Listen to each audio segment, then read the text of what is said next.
A five-word T just hijacked the whole WNBA. Hot girls eat Arby's. One outfit, one slogan, and suddenly Sophie Cunningham is everywhere, while the timeline swears Angel Reese is big mad that her own drop isn't moving the same. But here's the question nobody's asking. When a store says sold out, are we witnessing wild demand or a tiny inventory doing a loud victory lap? Because hype has a playbook, limited batches, timed drops, tribal fandom, and this moment hit every switch at once. The protector narrative, the backlash buyers, the I'm with her crowd, boom, instant conversions. And if you think that's just about curly fries, you're missing the mechanics that turned a t-shirt into a headline. So before we crown a new merch queen or drag Angel for staying on the shelves, let's pull the receipt tape. How did this tea torch the feed, and what does sold out actually mean? Keep watching, because the numbers behind the noise might flip this story on its head. Sophie didn't plan a press tour. She didn't rehearse a campaign. She walked in with a line that's been floating around the internet for a while and wore it like a dare. It wasn't a gown. It wasn't sequins. It wasn't another overproduced tunnel fit meant to crash a mood board. It was a regular tee that felt like an inside joke you could be part of for $12 and a screenshot. That's the point. The shirt turned fans into participants. No thick brand deck, no 12-part carousel post explaining the ethos. Just a wink, a phrase, and an avalanche of replies that made the algorithm sit up straight. When fans feel like they're in on something, they don't scroll past. They lean in. And in a league where attention is the tightest currency, Sophie spun a coin on the table and it wouldn't stop dancing. But a shirt never sells itself. Something else primed the moment long before the pink letters showed up on cotton. That something was the Protector storyline. Not a new jumper, not a new crossover. A vibe. The teammate you want in the foxhole. The one who doesn't look for a camera when it gets chippy. Whether you loved it or hated it, the Enforcer tag painted Sophie in bold colors you could understand in one glance. Fans don't rally behind gray areas. They rally behind roles. Point guard, sniper, lockdown defender, enforcer. Those are identities you can buy on a t-shirt because they tell people who you are. Suddenly, that Arby's line wasn't about food. It was a shorthand for attitude. She wasn't selling roast beef. She was selling alignment. Alignment turns clicks into customers the second the discourse gets spicy. And yes, things got spicy. Every league has a weekly argument the internet cooks to medium rare. This one had all the right ingredients: a high-profile teammate, a physical game, a clip you could share without context, and a fan base that's bigger and louder than it was a season ago. If you're trying to spark a conversion wave, you couldn't design it better. One side argues, that's basketball, protect your own. The other says, out of line, sit down. That friction is noisy, but noisy sells. Backlash buys are real. The more people tell you not to support someone, the more their supporters double down. Call it tribal shopping, call it identity checkout. Either way, the moment the comments get judgmental, carts start filling, sometimes out of pride, sometimes out of spite, often out of both. Here's where everyone gets it twisted. Sold out sounds like a stadium. In reality, it might be a boutique. Inventory is a chess game most fans never see. A team shop can set conservative stock to avoid overprinting. A personal site can flip the script with print on demand or tiny pre-batches to test if anyone cares. A collab can do a trial run, call it a drop, and let scarcity do the heavy lifting. When you see sold out, it could mean a warehouse just emptied, or it could mean 40 mediums disappeared because that's all they dared to front load. The headline is the same either way. The optics are similar. The difference is in the back end, where risk meets restraint. That's not a knock. It's how smart sellers keep cash flow sane. And it's why victory laps without context can be misleading. The game isn't just demand, it's demand management. There's also the channel factor. Where did the tea live? Team shop? Third-party partner? Personal storefront? That matters. Team shops often juggle licensing rules, shipping contracts, and quality controls that slow everything down. Personal sites can be nimble, but they can't always promise the print quality fans expect. Partners can overpromise timelines or throttle sizes to what they know they can deliver. Meanwhile, the algorithm rewards speed, not supply chain nuance. When a tee pops on the feed, clicks spike in hours, not weeks. If your path to purchase has 3 extra taps or a sold-out size grid before you even hit checkout, you might lose half your casual buyers. And casual buyers are where you win big, fast. True fans will hunt for a link. Drive-by fans won't. If you want sold out, your link has to be the shortest distance between "that's funny" and "order confirmed." So how did Angel Reese end up in the middle of this? Not because she asked to be, because the internet likes rivalry even when there isn't one. The narrative writes itself. Player A's tea sells fast, player B's doesn't. The subtext, someone's winning while someone else is salty. That might be catchy, but it's lazy.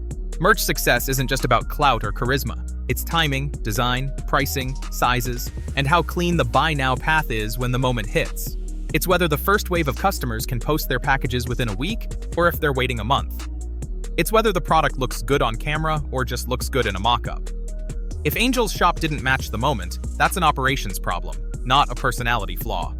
And if she did match the moment but the discourse swarmed elsewhere, that's the algorithm doing what the algorithm does, chasing whatever is loudest today. That said, perception is reality in the scroll. If enough people say Angel is pressed, it starts to feel true even when there's nothing on record. That's the danger of sports internet. It's delicious and messy and rarely fair. You can be quiet and someone will call it pouting. You can clap back and someone will call it thirsty. You can drop a new design and someone will call it copying. You can do nothing and someone will label it fear. Everyone's a producer now. Everyone's cutting their own montage with your name on it. If you want to win that game, you don't argue with the edit. You release your own cut, clean, timely, irresistible. Which brings us to the part most creators and athletes only learn after a few costly misses. How to engineer momentum without looking like you're trying too hard.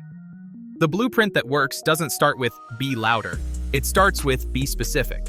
Specific beats generic every time. Sophie's tea wasn't generic. It was oddly specific in a way that felt like a club password. That's a lesson.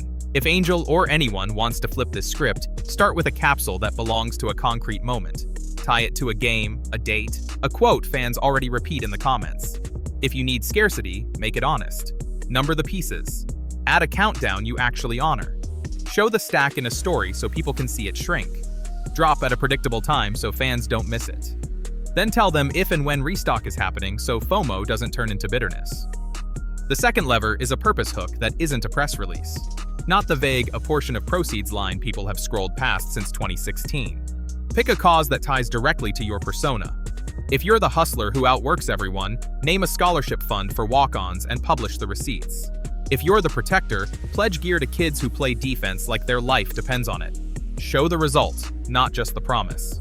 Tie every dollar to a story your audience already believes about you. That kind of cause doesn't feel like a tax. It feels like a multiplier. Fans aren't just buying a shirt, they're buying a chapter. The third lever is the easiest and the one most people skip. A path with no speed bumps. The link needs to be where the eyeballs already are. Caption, bio, pinned comment, story sticker. If the reaction is in real time, the purchase path has to be 2 taps, not 10. Autofill details. Apple Pay, Google Pay, Shop Pay, turn them on. Optimize for mobile because your fans are in line at coffee, not on a desktop at home. If there's a size chart, make it a single image that loads instantly. If shipping is slow, admit it and offer a digital perk in the meantime. Wallpapers, an exclusive Q&A, a code for the next drop. Don't let the hype breathe too long. It loses heat faster than you think. Let's demystify the math without putting you to sleep. Imagine a clip hits 500,000 views. Maybe 10% stop scrolling to read the caption. Maybe 3% of those click the link in time. Now you've got 1,500 shoppers staring at your store. If your site loads in 2 seconds and the main product is above the fold, you might convert 5%. That's 75 orders. Add a second spike the next day with stitched videos, and you replicate the funnel. Now you're at 150 orders. If you stocked 120 of your most popular sizes, you're sold out. If you stocked 500, you're pacing. Neither outcome tells the whole story. Both outcomes are usable. Sold out is a marketing win that may or may not be a revenue win. In stock might look boring and still be the healthier business move if you're fulfilling without chaos and serving late adopters who missed the initial roar. The internet rewards optics, your accountant rewards margins. But optics have power, and Sophie's optics hit like a strobe light. The tee was a meme you could wear. The role fit a team narrative people were already arguing about. The buying path felt easy. The backlash handed her free amplification. That cocktail is hard to beat. It's also replicable without copying the shirt or the slogan. What you replicate is the timing and the clarity. You put something into the world that tells people exactly who you are without explaining it for 3 paragraphs. You let the audience fill in the rest because they want to. Then you make it painless for them to prove it in public, by wearing it, sharing it, and turning their own page into your billboard. Meanwhile, Angel's name lives in the same ecosystem, which means she gets pulled into narratives she didn't write. Some folks leak the idea that she's simmering because her gear isn't vanishing in minutes.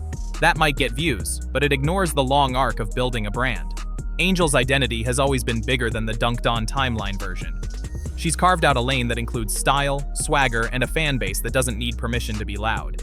That's a different energy than the protector archetype, and it calls for different merch mechanics. If you're selling attitude and glam, you lean into higher quality blanks, small embroidered details, photo tees with good color separation, and a higher price bracket that signals premium rather than novelty. That isn't going to sell out instantly unless you throttle stock on purpose. It's going to sell steady. And steady sometimes gets clowned online because it doesn't make fireworks, even though steady is where sustainable brands live. The internet rewards the instant. Real businesses reward the repeat. Ask any creator with a closet full of unsold sizes what they'd prefer: 1 viral day or 12 consistent months. Most of them will pick the 12. That's not to say a viral day isn't valuable. It is. It's a chance to add new names to your list, get new addresses into your shipping labels, and widen the circle. Just don't let one viral day define whether your brand is working. A drop that sells out in 5 minutes can be a masterclass or a mirage. A drop that sells through in 5 weeks can be a snooze or a slow burn triumph. Without knowing the starting stock, the restock plan, and the margins, the public can't tell the difference. But you can. And you should. So why did Sophie's tea feel like a cultural glitch while everyone else looked like they were trying?